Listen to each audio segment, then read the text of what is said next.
Well, this video, of course, is the second time I've done this one. Yesterday I accidentally deleted this video because, actually, after all, I am an idiot, right?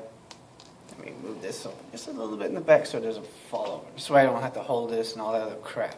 But anyways, this video is basically about, how is it really possible for there to be intelligent life? And if there is, how difficult would it be for them to contact us? And how about, intelligent life evolving, how, having, spacefaring technology. And of course, a brief message for future generations. But of course, all we have right now is Earth as an example, okay? It took, life on Earth, the Earth itself is 4.5 billion years old. You know that if you read geology books, you'll know this stuff, obviously. But 4.5 billion. Life evolved on Earth about 3.7 billion years ago. 3.75, but roughly around then. That's single-cell life, prokaryotes. Now, it took over 3 billion more years, 3 billion years for eukaryotic life, which is more complex, of course, than prokaryotes. And not just that, multicellular organisms to evolve. 3 billion years. Now, any planet that's going to have, first off, the main reason why it's difficult for I wouldn't be shocked if there's, I'm not saying there is, but I wouldn't be shocked if you find thousands, millions, billions of planets out there that has microbial life, or at least at one time. The thing is, how will they be able to hold on to that life? Could they end up like Venus or like Mars? We find planets around their suns that are the same distance as Earth, but, on other stars, of course, but they're hot as hell, and they can't sustain life, as far as we know of. So, how difficult would it really be for not just life, but intelligent life to evolve?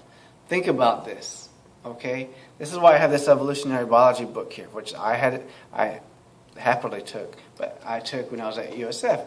It's a very good course, because you can specialize. I did molecular biology and biochemistry, but also I specialize in evolutionary biology. Very interesting field, I tell you that right now. Molecular biology and biochemistry are my favorite subjects, and evolutionary biology was one of my favorites. Biochemistry was my absolute favorite course.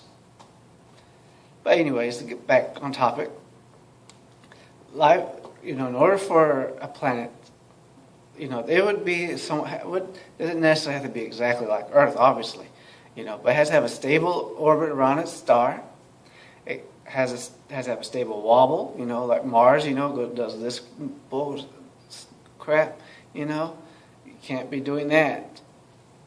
Usually you're going to need a moon, a decent sized moon to stabilize it. Of course, if the planet's big enough and has a solid surface, it doesn't need a moon, obviously. And most part of our universe, and even our own galaxy, can't really sustain life due to radiation, way too much radiation. And of course, if the planet doesn't have a magnetosphere, you know how the planet's here and it has kind of like that coming out, and then you got the gamma rays and the UVs and all this other stuff coming from the sun, and the thing just simply, but if you get high intensity enough gamma rays, it can go right through it and wipe out all life. So a supernova, asteroid impact, comets, volcanoes, all that stuff can wipe out life. Supernova, that's the gamma radiation, intense gamma radiation. So really, if you think about life, it's very, very, very difficult to even form, and then to sustain it for millions, billions of years without having something that can wipe it out. And once it starts, it does seem like it's difficult to wipe out life once it starts. Okay, so single-celled organisms, bacteria, they're very hardy. They might survive. You probably will need water, unless they can find some other form of liquid to survive on, but mostly going to be water. Now, if the planet gets too cold or too hot, you can kind of forget about it. And it's just way too easy for the planet to have a runaway greenhouse like Venus or get cold like Mars. You won't believe it. And even if the planet can sustain that single cell life for a while, volcanoes, asteroids, and comets are your threats. And then it has to develop life, that intelligent life. Now, that is probably the most difficult, if you think about it. First off, in order to have intelligent life, even if you have intelligent life, even with the human level of intelligence, it doesn't necessarily mean they're going to be able to create any type of technology. Would a dolphin be able to create cities?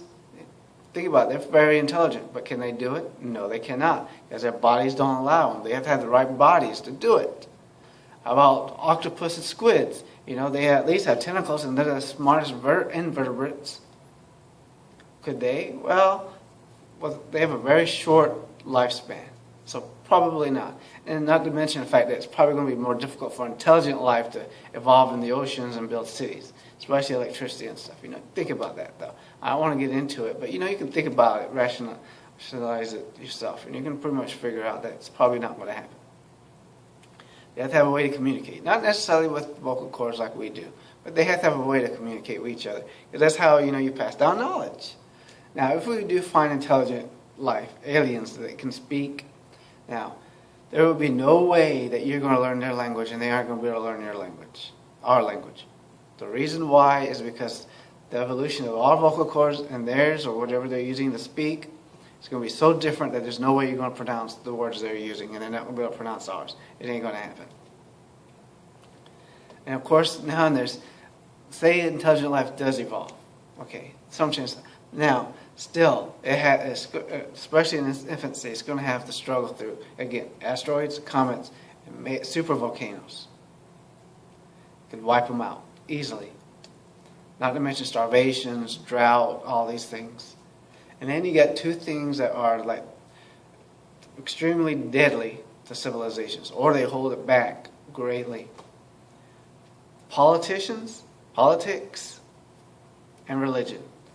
Politicians, let's face it, they're the dumbest people you're going to meet. I don't care that liberals, conservatives, Democrats, Republicans, I'm sorry to bring politics into it, but they will hold back knowledge, they will hold back advancements.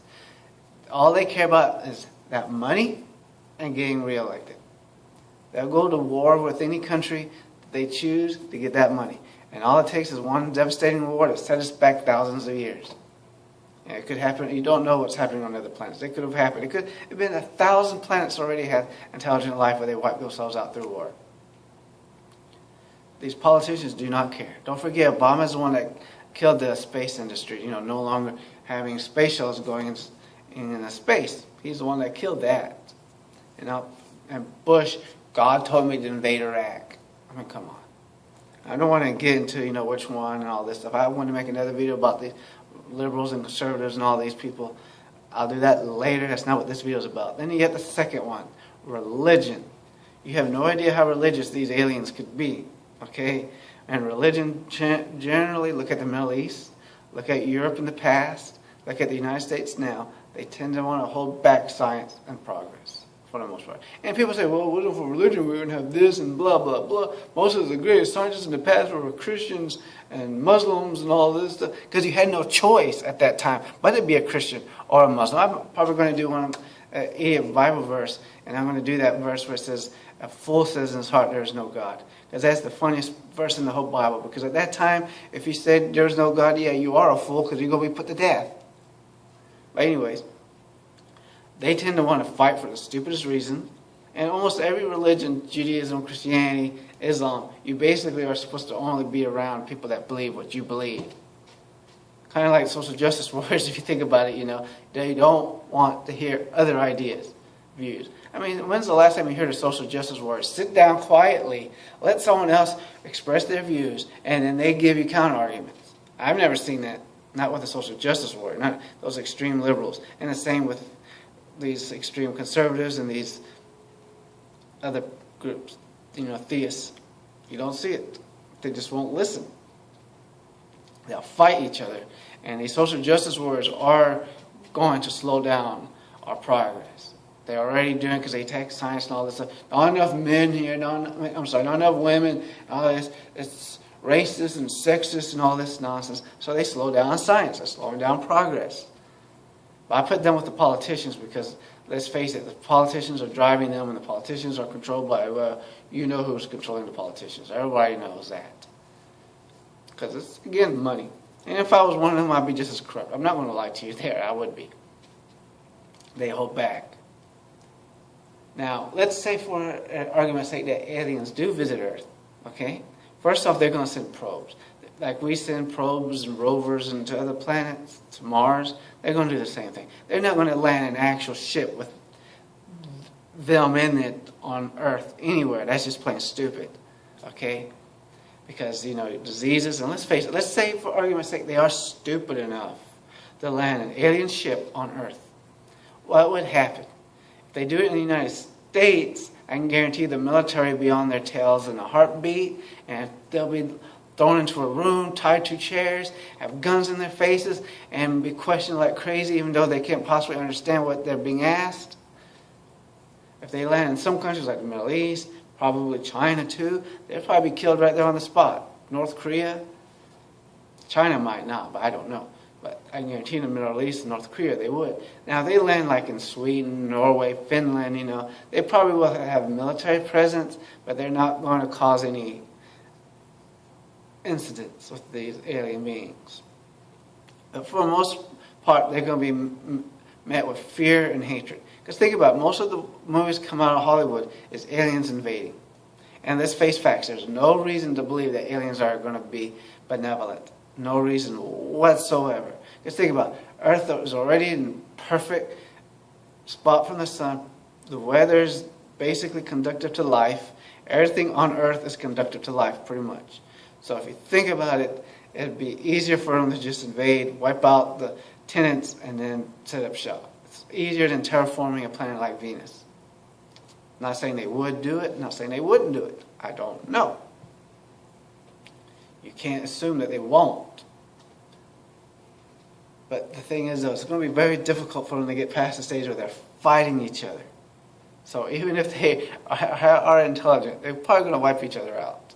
Good chance. Or an asteroid or something. The next part, unless I remember some more of what I was about to say, and some more of what I said yesterday, I forgot a lot of it, which is okay. It's a message to the future, especially 5, 10,000 years from now or anything like that. If you, anybody, any point in time in the future, get hold of this video. If you do, and you have the technology, just before I die, please download my memories, my, everything that's in my brain. Please, I want to see the future. I really do. I just would love to see how the world looks 5, 10, 20, 30, if the human race makes it that long, obviously. 1,000,000 years, 1,000,000,000 years, I would love to see it. I would love to see that. That would be great. If you think about it, if you look at the moon is what really unites all of us in a sense. Think about it. Everybody sees that moon. 5, 10,000 years from now, if they're still humans, they're going to be looking at that same moon that you're looking at. 5, 10,000 years ago, 100,000 years ago, the humans that were here, they were looking at that same moon. Think about it. All your ancestors looked at that same moon you're looking at. All your descendants are looking at that same moon. Think about that. And one day when the moon is drifting off into space, who knows wherever it's going to be, we all saw that moon. I know it kind of sounds stupid, cheesy, but hey. But anyway, like I said, intelligent life, I wouldn't really hold my breath about finding it. Maybe bacteria. And that's another thing. Now I remember this one part. Right now, Earth could be the only planet in our galaxy, or even the universe, that has intelligent life that's going into space and everything. It could be. 17 billion years from now, it could be another planet. It's possible, I don't know, that intelligent life may only evolve on a planet once every several billion years. A trillion years from now, there might be intelligent life out there. Who knows? Oh well. Feel free to like, subscribe. Feel free to leave a comment or whatever. Or watch any of my other videos. Thanks.